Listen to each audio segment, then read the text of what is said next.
Good morning, good afternoon, and good evening to all joining us today.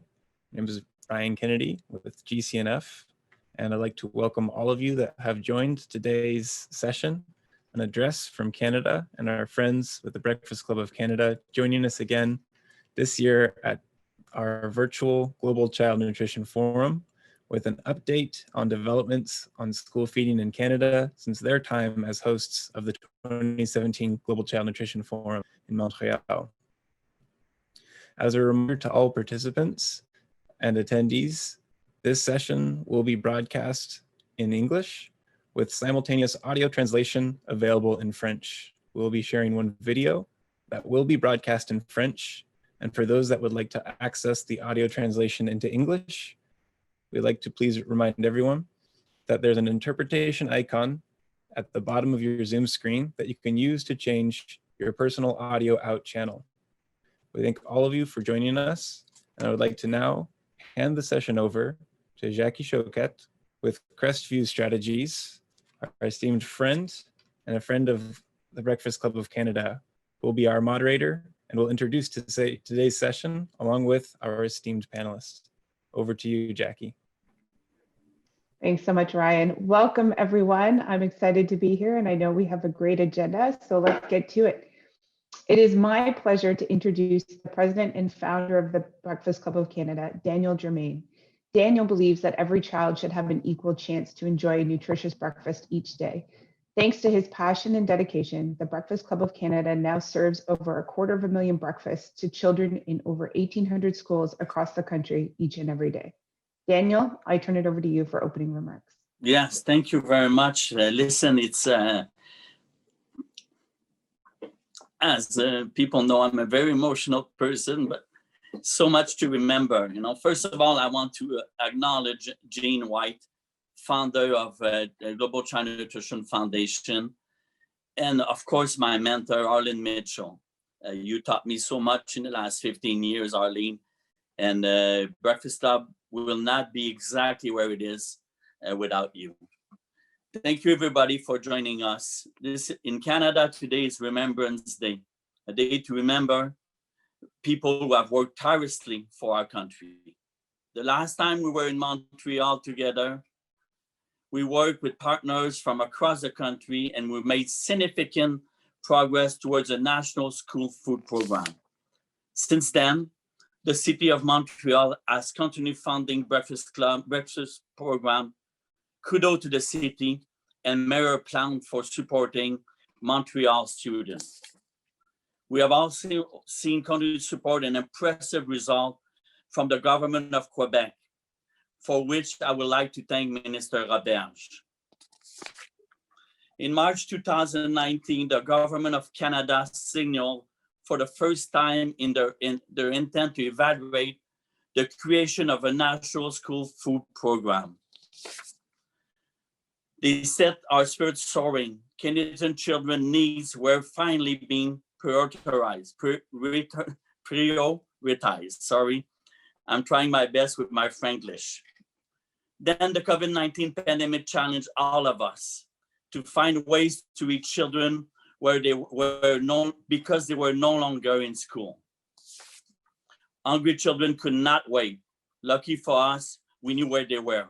We support more than 1,000 organizations and schools from coast to coast to coast. And together, we made it happen. We were able to make this transition smoothly because before COVID-19, we already had process in place and Canadian partner to on the ground feeding children. The government of Canada stepped up quickly with COVID-19 relief fund. And together we were able to feed more children than ever. A very special thank you to you, Minister Bibeau, for your ongoing leadership, and I mean that, and you know that, during this pandemic, and for supporting food insecurity initiative for Canadian children and family. We were able to feed more than 600,000 children during the pandemic, thanks to the funding provided by your ministry, as well as private partner, individual donor, and other level of government. If there's one thing the pandemic has brought us to the forefront, is that families in Canada are struggling, and children, through no fault of their own, do not have food at home. 1 in 3 children goes to school hungry and represent more than 2 million children. We need to ensure a national school food program happen in Canada now. This means NGO, private and public sector, and government agency of all levels must unite. Only then can we create a society centered around our children's well-being and transform their insecurity into hope and smile. We must do this together.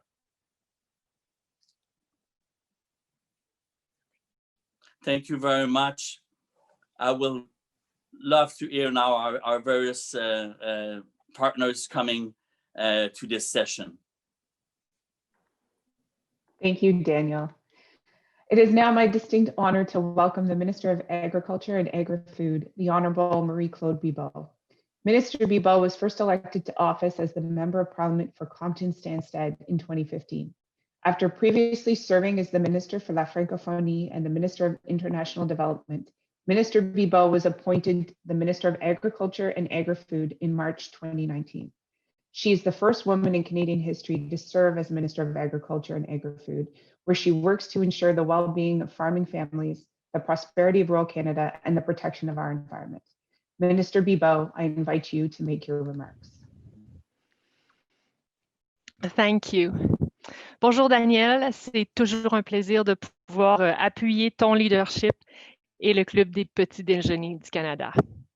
It's great to be here with Daniel, Germain, and the team of Breakfast Club Canada at the 22nd Annual Global Child Nutrition Forum, as well as our colleagues from the Food and Agriculture Organization and the World Food Programme and Food Security Organizations from Canada.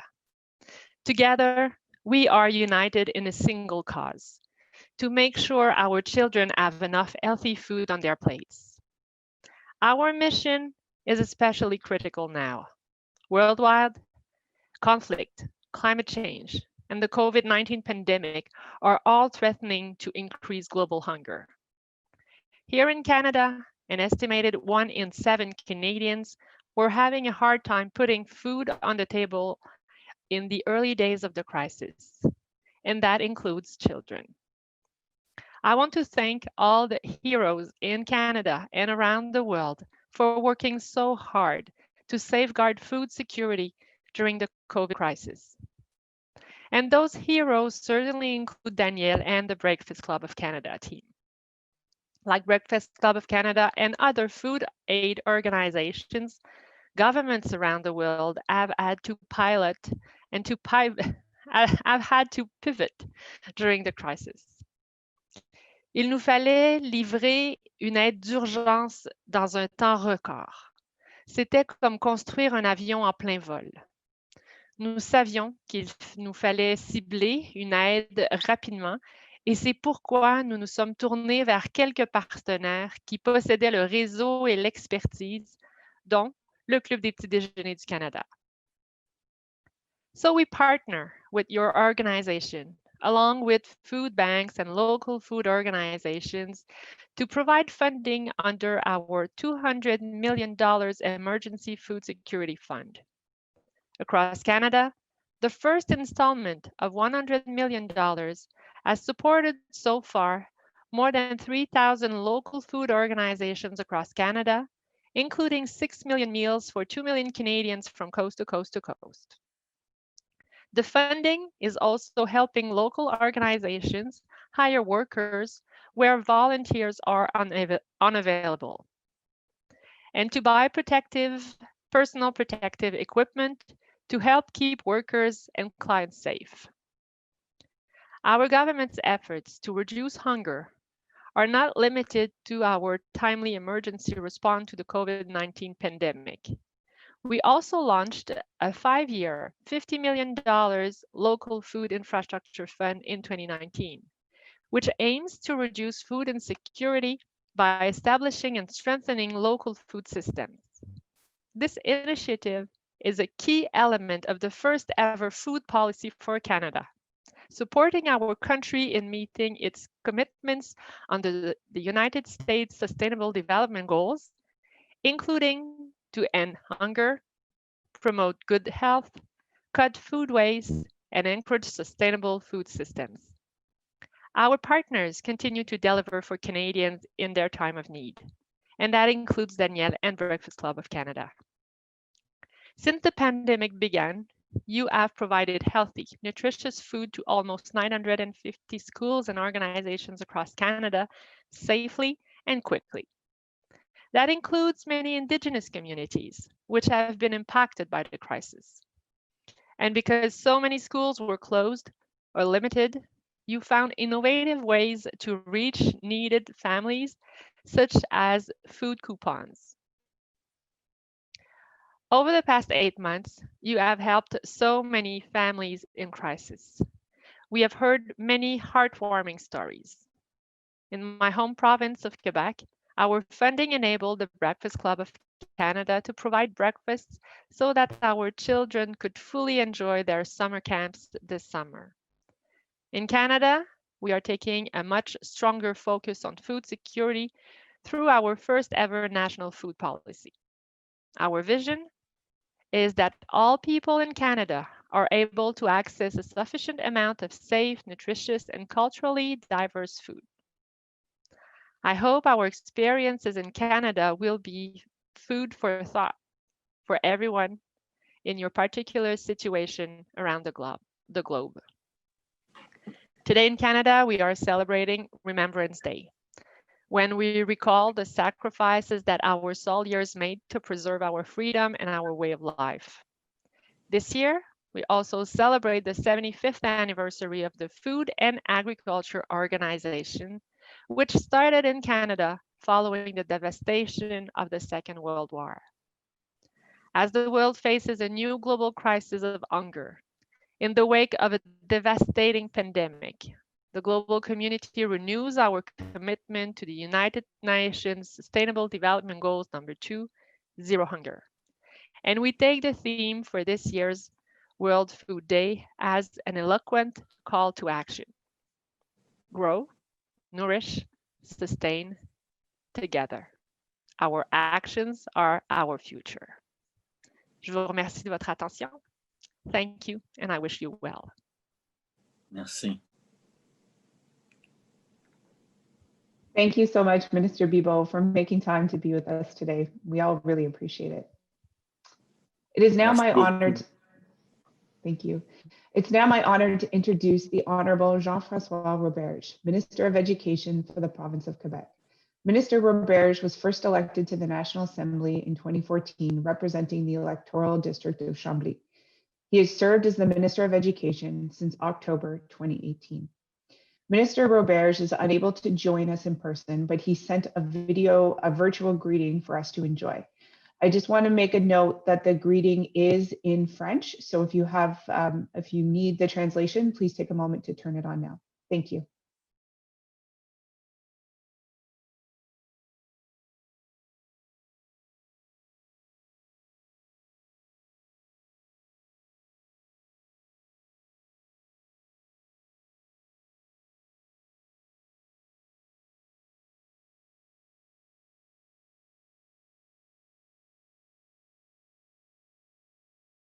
Bonjour à vous, je suis content de vous dire un mot pour l'édition 2020 du Forum mondial de nutrition des élèves.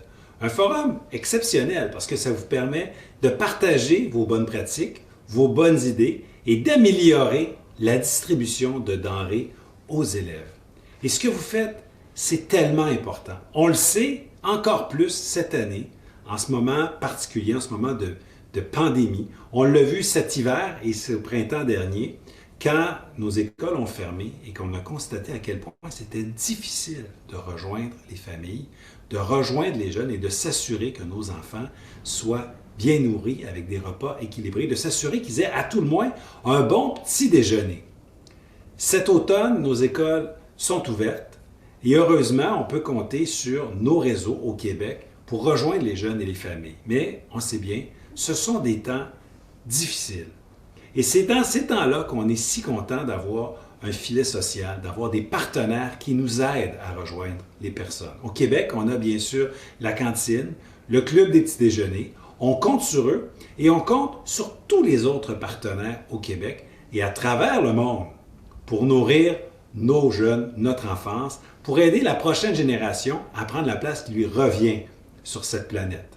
Au Québec, cette année, on a posé un geste bien spécial. On a ajouté 11 millions de dollars en septembre dernier et on a revu complètement notre programme pour s'assurer d'aider tous les élèves qui en ont besoin. Pas seulement ceux qui sont dans un milieu défavorisé, mais bien ceux qui en ont besoin, peu importe leur quartier. C'est une façon innovante de répondre aux besoins des élèves et j'espère que vous allez pouvoir échanger sur ces façons innovantes d'aider nos jeunes. Je compte sur vous, je compte sur votre collaboration, je compte sur vos bonnes idées pour nourrir nos façons de faire au Québec et à travers le monde. Bon forum tout le monde.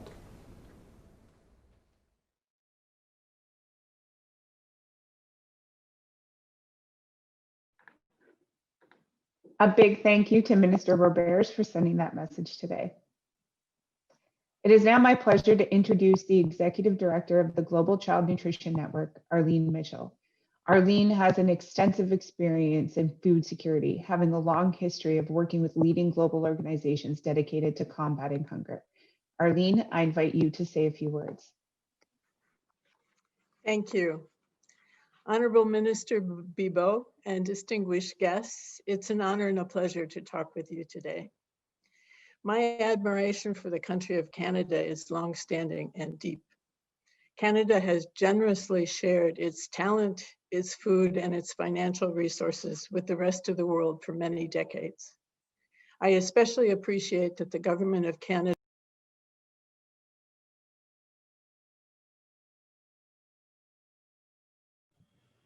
Arlene, we can't hear you anymore.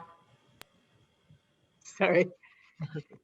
We especially appreciate that the Government of Canada has been a top investor in international school meal programs, nutrition and health more generally, and gender.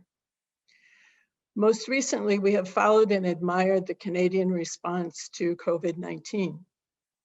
The ministry's support for food and agriculture was quick and effective. For example, and the national government support through the Breakfast Club and partner organizations has been critical. It's been very impressive to see how quickly they were able to pivot to reach children through community partners. My history with the Breakfast Club started about 15 years ago when I met the famous Danielle Germain. I came to Quebec to view the program of Petit Déjeuner, or school breakfast, and it was inspiring to see then how much was being done and how many children were being reached with just the support of the private sector. Over the years, I've watched the program grow and increasingly involve other partners, other organizations committed to making sure that the children of Canada do not go hungry. In 2017, the Global Child Nutrition Forum was held in Quebec. What a fantastic city and what a wonderful time we had. Everyone was so welcoming and we learned a great deal about the Breakfast Club and its operations across Canada. It was also my first chance to meet with some of the groups partnering with the Breakfast Club to advocate for a national program. Some of those I think are here today. So it was a joyous moment when we learned in March 2019 that the Government of Canada was planning to invest in a national school food program. Personally, I'm also pleased that the leadership is coming from the Ministry of Agriculture and Agri-Food Canada. Canada has amazing farms and farmers who have always been supportive of school meal programs around the world. I know that they will be enthusiastic partners in feeding Canada's school children as well. My organization, the Global Child Nutrition Foundation, otherwise known as GCNF, and the whole global network of school feeding leaders is excited for the children of Canada and for all of those who've worked so long and hard to make this happen. If we can be of any assistance along the way, do not hesitate to ask. Thank you. Thank you, Arlene. I'd now like to introduce Judith Berry. In 1994, Judith co-founded the Quebec Breakfast Club because she wanted every child to receive both a nutritious breakfast and a nourishing environment. Judith helped grow the organization and then went on to play a pivotal role in the founding of the Breakfast Club of Canada in 2005. She currently serves as the Director of Impact and Sustainability with a focus on innovative approaches and collective impact work. Judith, I invite you to say a few words. Thank you so much. Actually, it is my pleasure to introduce the panelists. And at Breakfast Clubs of Canada, it has been 26 years that we are witnessing the incredible commitment of strong community leaders from coast to coast to coast. Today, we have invited 3 of them. They have been engaged in student nutrition work for years. And once again, during the pandemic, they have made the difference so no child of their community and region would start their day hungry. So I'm gonna introduce one panelist at a time. And please, while they are presenting, don't hesitate to share any questions and write down those questions in the chat box for one or the other of the panelists or all of them. And after the 3 presentations, we'll open the space for your questions to be answered. So it is my pleasure to introduce you all to our first panelist from Northern Manitoba, Byron Beardy. Byron is the 4 Arrows Regional Health Authority Program Manager, Kimeechiminan, which means our food in Ojibwe. I'm sure Byron will be much more able to pronounce properly that Kimeechiminan. Byron, if you would like to share a few words with us.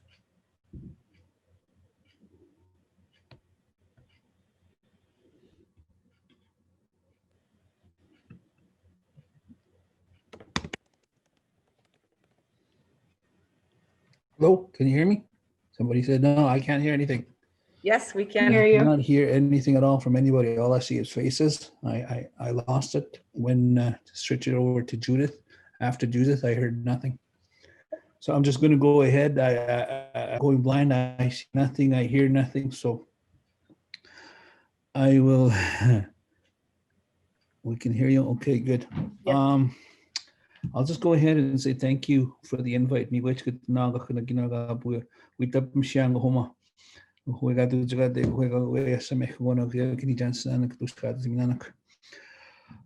Beardy is my name. As I think I got introduced. I didn't hear the introduction. But I'm at 4 Arrows Regional Health Authority as the program manager for Kimeechiminan. Kimeechiminan in our language means food, our food at that. And with that, I want to say thank you, and it was an honor to be part of this endeavor, especially in light of COVID. We had a lot of challenges, and I just wanted to share a little bit about the challenges that some people may not know of.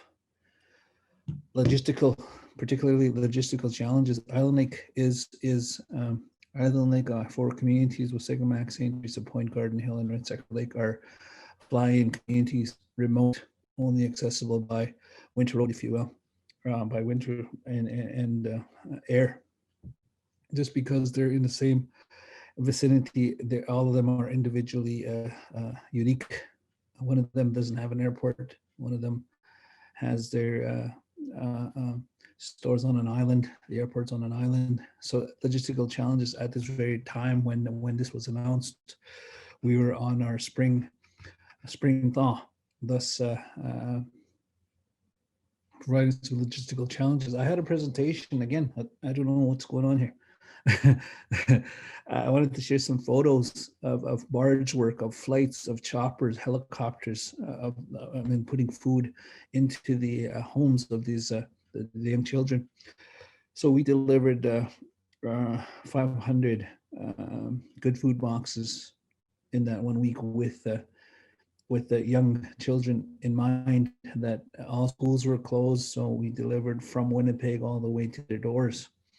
And that proved to be logistically challenging. But with the experiences of our offices and also the experience of logistical challenges, we've made it happen, and I want to thank Breakfast Clubs for that. It is indeed, again, as I said, an honor to have been a part of this. Thank you for the invite. I just wanted to speak on one thing in relation to food security and also what the Kimeechiminan means in our language, in our Indigenous customs. Food is not only a hand from plate, hand to mouth. Food involves everything in life.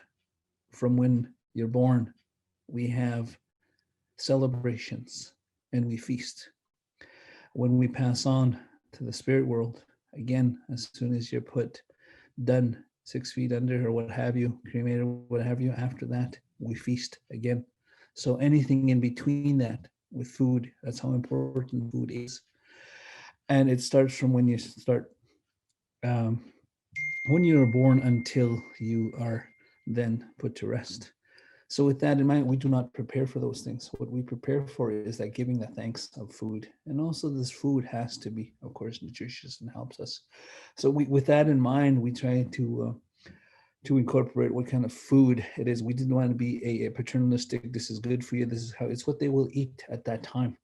And that sometimes is very, sometimes we have to keep in mind as helpers to our people is not to enforce what we believe is good for you to another person. And sometimes the food will just stay there because they don't know what it is.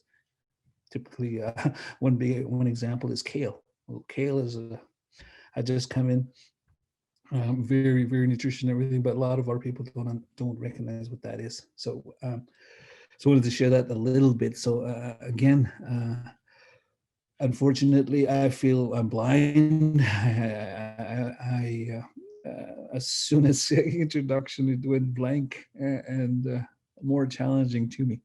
But again, thank you very much for this time for me to speak, and thank you very much. And by all means, through Judith. And hello there, Mr. Daniel. Good to see you again. I haven't seen you in a couple of years. I was going to share a photo of me and him, a rock star photo on everyone on my finishing.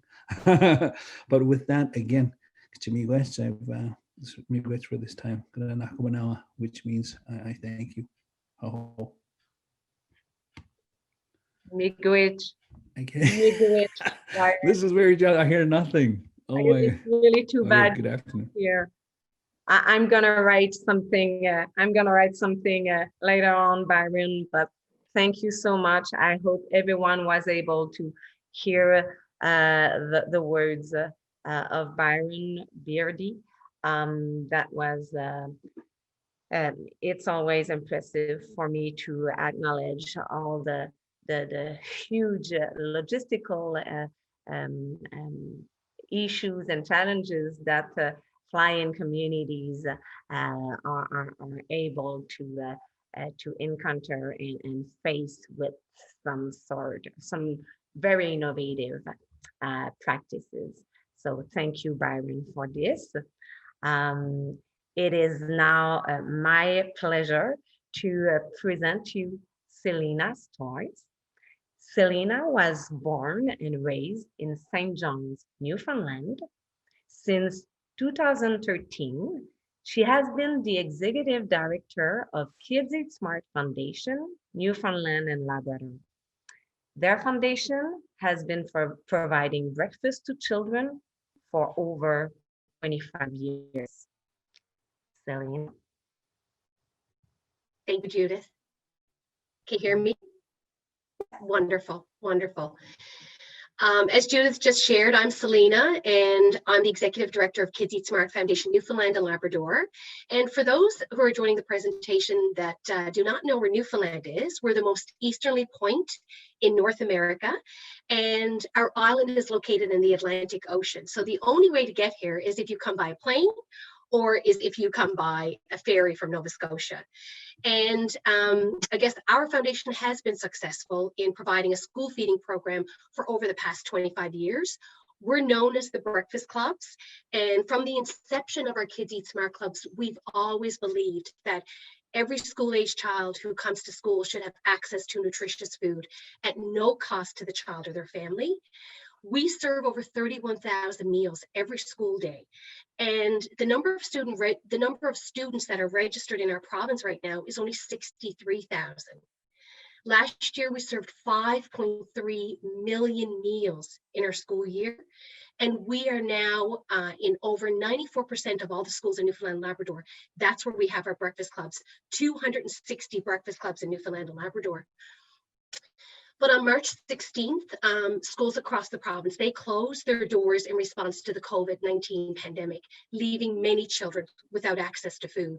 And as a result of those school closures, we here at Kids Eat Smart, we got calls from parents, school communities, donors, people who were just really concerned because they wanted to know about the children who relied on the meals that we provided, and that knowing that sometimes this was the only meal they got every day. You know, this is sad, but it's true. And we knew we had to do something. So we quickly had to find a new way to continue to offer the much needed food that those children and families most vulnerable in our province really needed during the start of this pandemic. We launched a campaign called Food for Kids here in Newfoundland and Labrador. And we, as we said, we mobilized really quickly. We did a call out to communities to help pull donations together to try and get food hampers to the families who needed it, which immediately was embraced by Breakfast Club of Canada. And they were there to help financially. So from the very start, because of their financial commitment, we were able to leverage and we were able to secure more funding from local businesses and from donors who've already been committed to our foundation. We all needed to step in. We needed to lean in. We needed to pivot. And you know what? We did just that. Because from all of those donations, we were able to provide thousands and thousands of hampers to our food community centers. And we were able to fill their pantries. And these were the most vulnerable people in our province and those children and families. And we were able to do that from April right through to August. So you can only imagine delivering these food hampers to these families in social housing or low-income housing. You could watch the children, you know, the little children as they were waving from the windows at you. And the young moms who were crying on the doorsteps because we were dropping off food hampers. They couldn't believe that we were bringing food to them. We live in a country so rich with resources, yet we have children living in homes without food. So today, what we are seeing is we have more children availing of their breakfast clubs. The cost is going up, more children are coming, and in Newfoundland and Labrador, that's going to be challenging because a national ranking that we've seen recently from the food security, I guess across Canada, found that hungry homes were more prevalent in St. John's, which is the city I live in, than anywhere else of the 35 cities that they surveyed in Canada. They shared that 1 in 6 homes in St. John's had no guarantee of their next meal. That is scary because most of these are single families with children. And since we are the charity that we fund over 94% of all the breakfast clubs in Newfoundland and Labrador. So here we are, our sustaining partner is the province of Newfoundland and Labrador. But what happens if that funding changes? What happens when companies are unable to give and community organizations and schools are not able to fundraise? We've heard the stats from Breakfast Club of Canada. 1 in 3 children come to school hungry. And we hear that so often, not just in our province, but in our country. And I guess, you know, here we are, our goal, like all the other partners across Canada, especially the Breakfast Club of Canada leading the way. We need to provide children with food. They need to learn and grow and be their very best, but they need food. And so for our children and those most vulnerable, I will continue to tell their story. I will continue to be their voice. And together with a national school food program, we will make direct impact on school-age children, not just here in our province, but in Canada. So thank you for the opportunity today to let me share you some of the work that's happening with our Kids Eat Smart Foundation here in Newfoundland and Labrador. Thank you. Celina, I'm sure I'm not the only one that is touched, because your passion is contagious. And thank you for being such a great advocate and for making the difference on a daily basis in Newfoundland, in St. John's. You shared incredible data with us, and I'm sure that all together, as you mentioned, we can impact and progress change in our society. With the passion you have and we all share, for sure, we can do this. Thank you so much, Celina. Now for my, are you still hearing me? Yeah, okay, good. For the last 12 years, Catherine Parsonage has been CEO and Executive Director of Toronto Foundation for Student Success, a registered charity that helps support over 200,000 nutritious meals each school day at 800 community sites and schools across Toronto. Catherine is also chair of Student Nutrition Ontario, a network of 14 provincial lead agencies that support more than 4,000 school food programs. And once again, you'll see that it's another passionate advocate for student nutrition. Catherine? Thank you, Judith. Well, I echo what Daniel said earlier. Here in Canada, we've come a long way on the quest towards a national school food program since the last conference in 2017. And much of that progress is directly due to the unceasing efforts of Breakfast Club Canada. So I thank all of you at Breakfast Clubs of Canada. The federal government has signaled its intent to create a national school food program. And the stark reality of COVID-19 has made this more urgent than ever. Last March, as Celina said, also in Ontario, every school across our province closed in an effort to contain growing numbers of COVID-19 infections. And children no longer had the access to the healthy food at school that they depended on every day. And as well here in Ontario, for some children, this was their only nourishment each day. Parents lost their jobs as businesses closed, and we saw a wave of need. And many of those families struggled and are still struggling today. And immediately, the members agencies of Student Nutrition Ontario, who support our in-school programs, reached out to their communities to determine exactly where the help was needed and how best to get food directly to the children as fast as humanly possible. And again, to echo Daniel, we knew where the hungry children were, and we knew they couldn't wait. Each community response, though, was unique. And I think this is our movement's greatest strength. And we've heard from Byron, and we've heard from Celina. Some partners in Ontario purchased food in bulk. They packed breakfast boxes, then delivered them right to children's homes. Others partnered with local organizations, and they pooled their efforts and created healthy food pickup points. Still others worked with local schools to reach out with grocery cards and other supports. Here in Toronto, which is Canada's largest city, food insecurity and hunger immediately worsened as many food banks closed because their volunteers were considered at high risk of catching COVID and were self-isolating. Immediately, the Toronto Foundation for Student Success, the 4 publicly funded school boards, our partners at Angel Foundation for Learning, and So amazing volunteers from KPMG came together and quickly designed and implemented Food for Kids Toronto. Through this program, families of the children attending school in priority communities were invited to register their children for a $50 grocery gift card.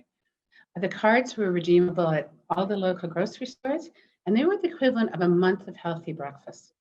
The program, I will say, came together at the speed of light, and my head's still spinning. Within a week, grocery cards were reaching families in need, and the response from parents was humbling. Altogether, more than 107,000 children received support right to their homes. And the Food for Kids program continued until school reopened in September, and we're still continuing it for the kids that are learning virtually at home, that aren't attending school. But through all of this, I witnessed how quickly communities can creatively mobilize to meet the needs of their children.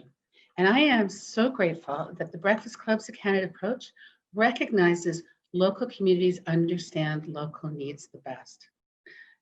You never take a top-down approach. None of this effort that we've heard about from Celina and Byron and myself would have been possible without all levels of government and private donors standing together in support of children. And I want to say that BCC stepped up and was with us every step of the way. So thank you. And as Daniel said, schools are open, but the crisis continues as record numbers of children are filling our programs. We need a national school food program, and we need it right now. Thank you very much for the opportunity to be with you all today.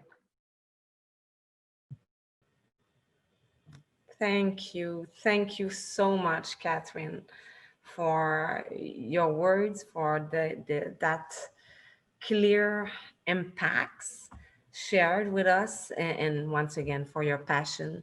That is mind-blowing, all the work that has been done by all the communities and all the passionate student nutrition leaders just pivoted within a few seconds. That was obvious for all of us that we needed to reach the children wherever they were.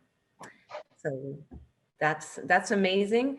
I'll let Jackie lead the question period. We haven't seen a lot of questions written up to now in the chat box, but maybe some participant would like to voice their questions.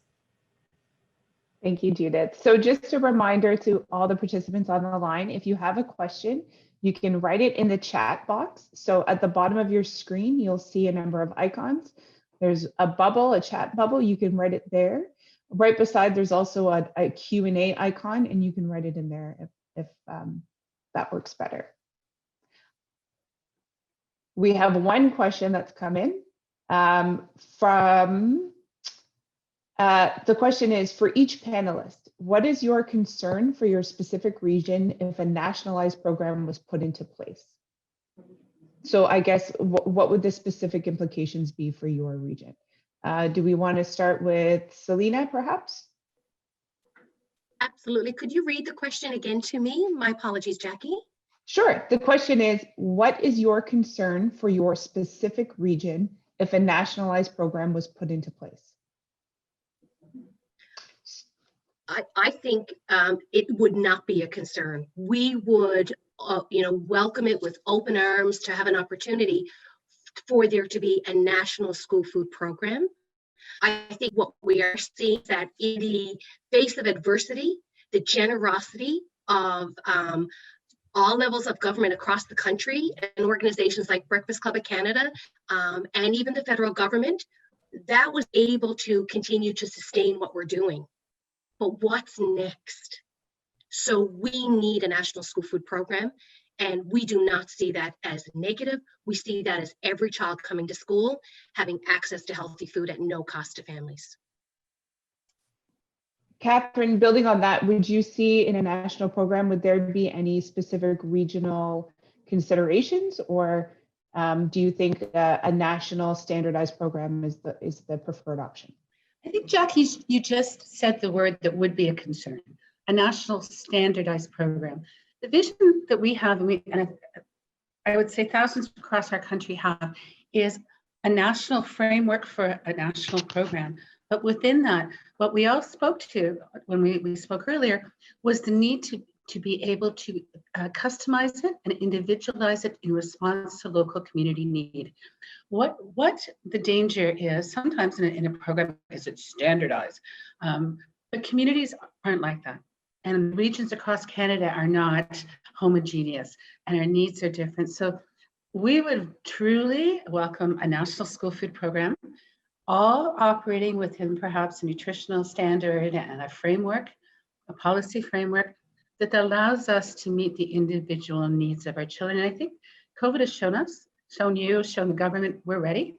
We're here, we're on the ground, we're doing it already. We just need help. Absolutely. And Byron, I believe, is your audio back online, Byron? I would imagine you have a point to add on this. I am here now. Thank you. Wonderful. Welcome. Yeah, definitely. I think a national strategy or national, if there was one, definitely we would need to consider how it would be set up. One of the biggest challenges that I have as from an Indigenous community is, again, jurisdiction. We'd have to be careful on that if a national organization was to be had. A lot of the challenges, personally speaking, and from experience, is that the eligibility requirements from municipality to urban settings to a reserve, if you will.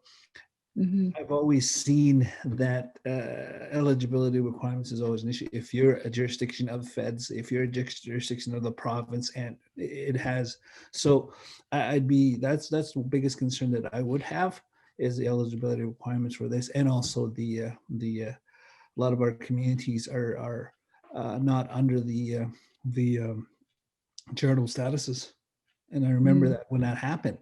In back in the day, a few years back, when through a stroke of a pen, the government recognized all hamlets, villages, whatnot, as charitable statuses, except for First Nation communities.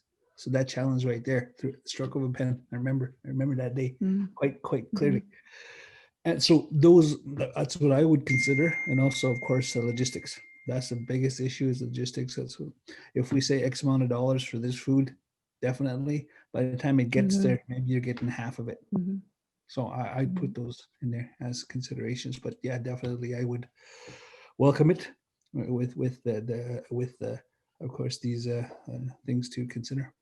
Good.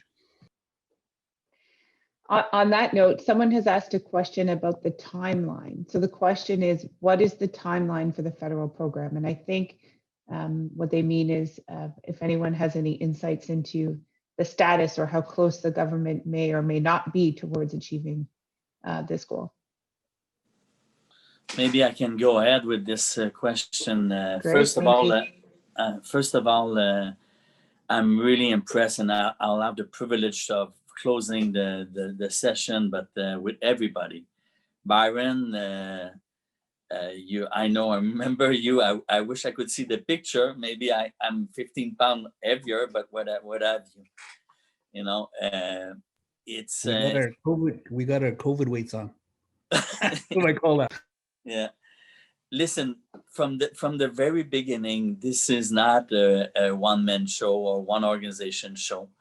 This is all of us working together. We know the sensitivity, like Catherine mentioned, and yes, we welcome the program, like Celina said, and Byron, we do respect the territory and tradition of First Nation and the Métis and the Inuit. The timing is, we've been pushing, we are dreaming of a timing that's happening right now, because just the discussion it will take to make sure that we come with something with the wisdom of everybody that we've heard today. Just to put something together, it's still a long discussion to have. So we need the government, and I know Minister Bibeau is no longer there, but believe me, we have access to talk, and we put pressure, all of us together. And the reason, none of us is trying to build an organization. All of us, we're trying to feed kids towards success. So the outcome is, the big win is not about one organization winning. It's about everybody working together from ground up, like was mentioned by Catherine, and making this dream possible. Canada, we said that often, is the only country of the G7 who do not have a national school food program. And we believe that, and we want to dream that all of us with our organization, I know some Breakfast Club team, some people from Breakfast Club team is there, Marie-Josée and others. We have a great team. Everybody has a great team. We work together. We try to find the last great idea, and the time is now. There is no tomorrow for that, and we hope that we can redeem time. And the government, what they have learned through COVID-19, and being, remember in closing, I remember when M.S.M was looking for the kids all over. That was last April. We were on a Zoom call with her, and well, we knew where they were, like Celina and Catherine said, and we raised our hand. And my team did an incredible job working with Catherine teams and Celina and Byron and many, many others to make sure that we could show up and show that this is all of us working together. So the timing is now. Message well received. Our next question is on the logistics of the program. The question says, have considerations been made, aside from nutrition supports, for environmental health compliance food service permits and infrastructure or equipment? So recognizing that many of our schools are generally not set up in the same way as other G7 countries have, with school cafeterias at grade levels. Just wondering if anybody's done any thinking or research about how to operationalize the program as soon as it's put in place, because I think it will be soon. If you'd like me to. Please do, go ahead. So just as I shared earlier, we already have a Kids Eat Smart Club. Our breakfast clubs are in over 94% of all the schools in Newfoundland and Labrador. We're already guided by school food guidelines, food safety guidelines, and the Canada's Food Guide. So we're doing it. But to the earlier point, and even as Catherine said, we live in Newfoundland and Labrador, just like Canada. There's urban, rural, there's transportation concerns, issues. There's also food supply. But you know what, at the end of the day, you can't fit a square peg into a round hole. But what this pandemic has shown us is that no matter where you live in Canada, school food programs are happening, and children are getting food because of organizations like ours on the panel and on the group today. So the work has already started and it continues, so we're there. Catherine or Byron, anything to add on this specific point?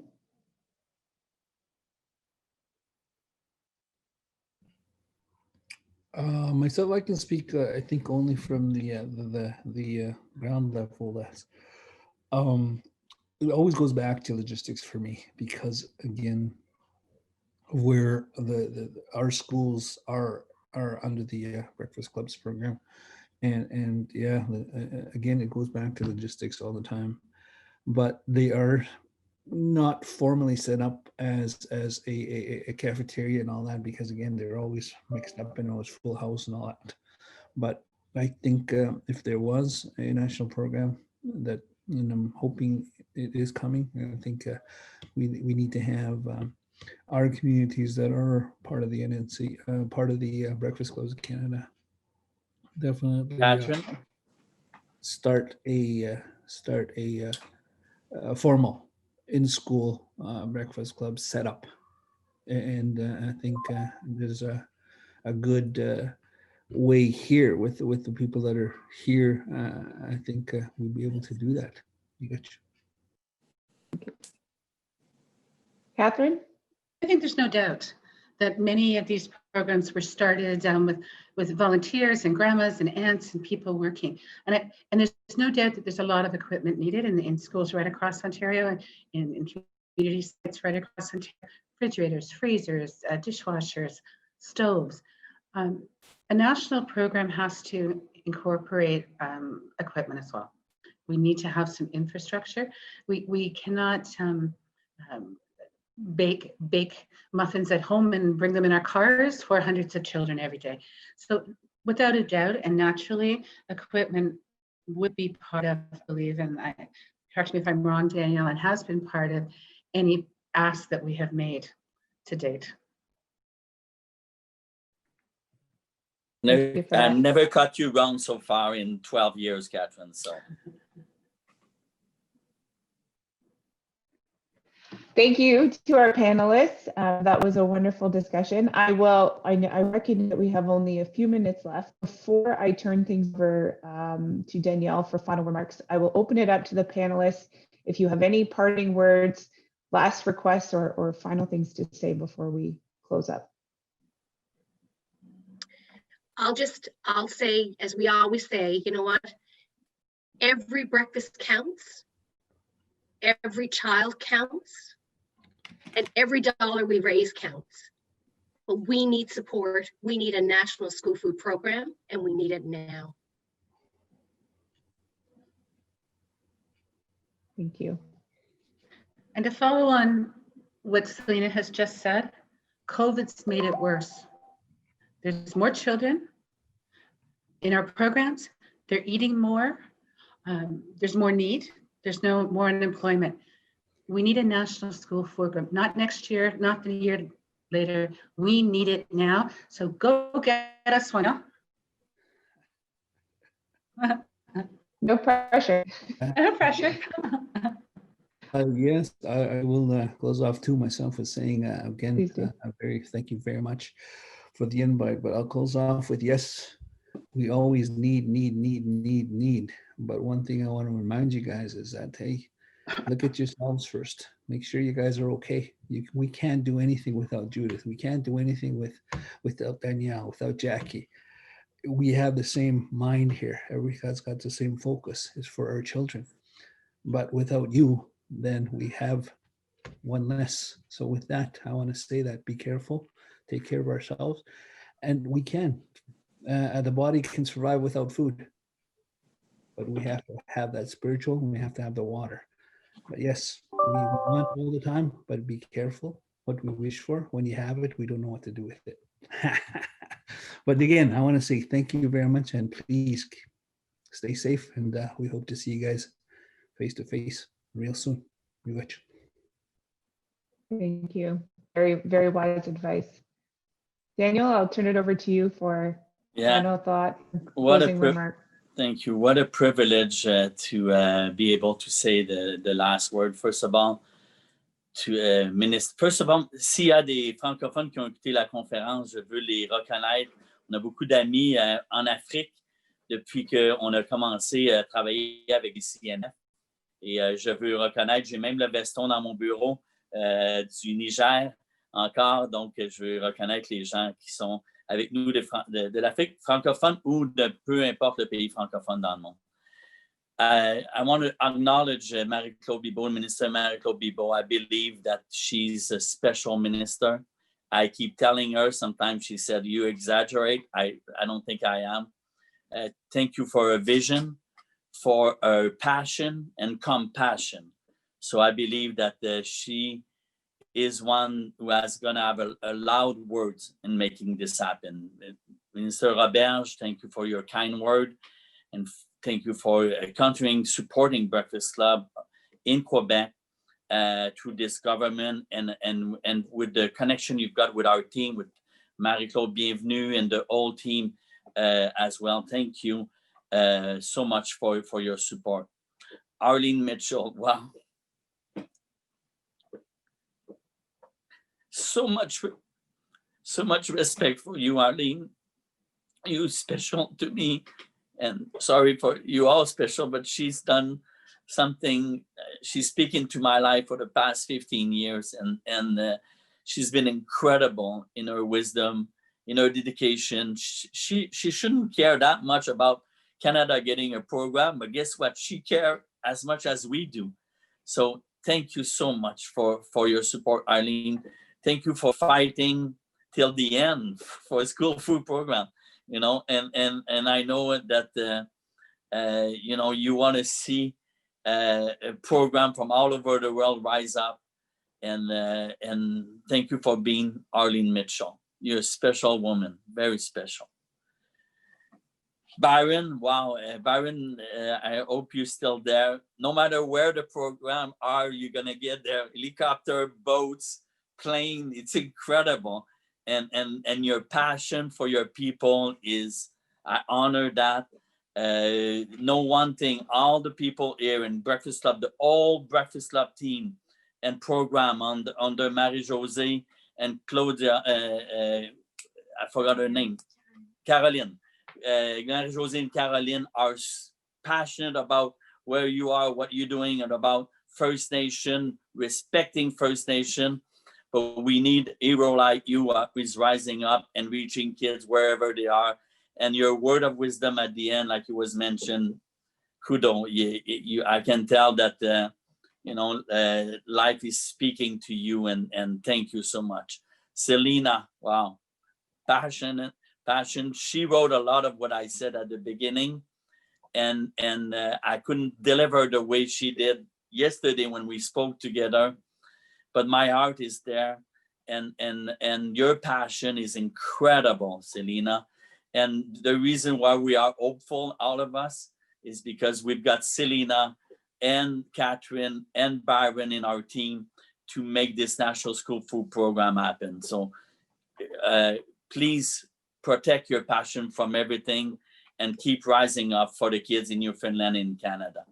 Catherine, you are a mentor to, I know, to some of our team that I'll mention in a moment, but you are a wisdom, a woman of wisdom to me.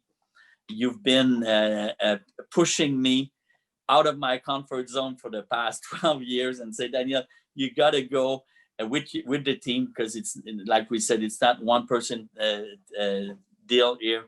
But thank you for your encouragement. Thank you for believing in us in Breakfast Clubs of Canada.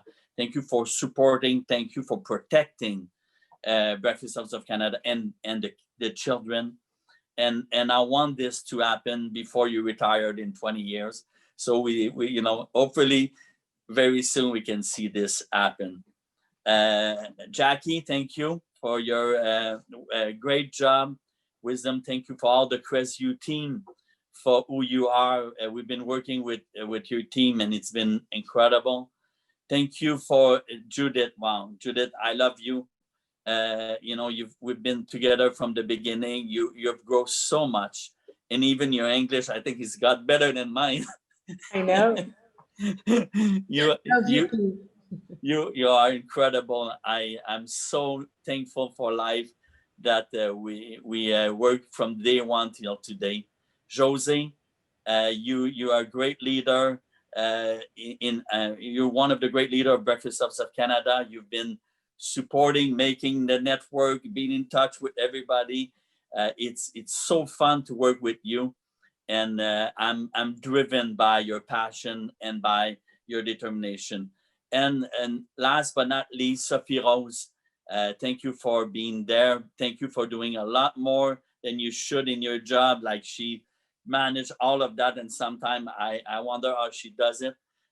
You are a young lady that is rising up, and I know that life will give you bigger challenge as you go. You got a big one just working with me, but you'll have other challenge. But thank you for being Sophie Rose and being so dedicated and professional at a young age. I know, I don't know if Ryan is still there, Kennedy, but Ryan, I've watched you a few times in the last week. You are an incredible young man and very passionate, very good in your leadership.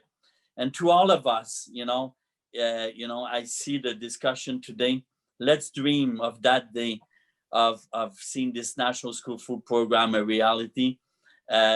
Dreams are, we've been dream makers in our own province, in our own territory, in our own circle of influence, and with our own team. And we believe in Canada, Arlene, that we can write history, all of us together. And he would have taken that. He would have taken the wisdom from Arlene and the wisdom from across the country, the passionate team from everybody. And I will speak for my own team. We have an incredible, passionate team. And so I already had great hope, but now I want to believe that this is going to happen sooner than later, and hopefully in the next 6 months. Let's commit. In the next 6 months, let's make this happen. Thank you, everybody. I'm a blessed person to be able to work or know some of you, and I will write that in my book soon. Jackie, I return you for closing. Return to you. I cannot say it any better than you did. I will simply say thank you, everyone, for taking time today to be with us. It was a wonderful conversation. I have one note that I forgot earlier. We will make sure that any materials that Byron would like to share from his presentation will be shared with all of the participants after this event. So thank you, everyone. Stay safe, Yes. be well. Yeah. Let's do this. Thank you Yes. so much. Thank you. Thank you. Thank you. Bye.